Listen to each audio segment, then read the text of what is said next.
દાખલા નંબર 1 અજ્ઞાત બહિષ્કોણનું માપ શોધ. અજ્ઞાત બહિષ્કોણ x નું માપ શોધવાનું છે, એટલે કે બહારના ખૂણાનું માપ શોધવાનું છે ત્રિકોણની અંદર. તો ત્રિકોણના બહિષ્કોણનું માપ એ અંતઃસમ્મુખ કોણના સરવાળા જેટલું થાય. એટલે કે આપણે દરેકની અંદર એ સૂત્ર લાગુ પડશે કે બહિષ્કોણનું માપ બરાબર અંતઃસમ્મુખ કોણનો સરવાળો, એટલે કે 50 પ્લસ 70. તો આપણે શોધીએ.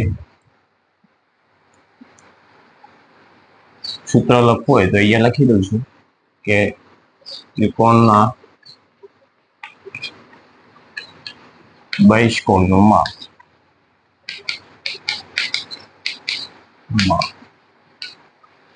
બરાબર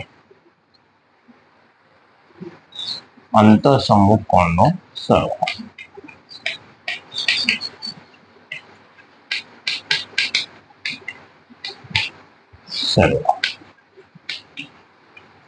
તો આ ખૂણાનું માપ આ બંને ખૂણાઓના માપના સરવાળા બરાબર થાય. તો x ઇક્વલ ટુ 50 પ્લસ 70, 50 અને 70 120. તો બહિષ્કોણનું માપ કેટલું થશે? 120. દાખલા નંબર 2 ની અંદર જોઈએ તો x બરાબર 65 પ્લસ 45, 101, 110. 110. ત્રીજા દાખલાની અંદર બહિષ્કોણ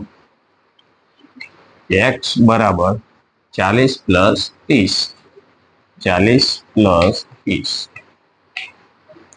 x બરાબર 70.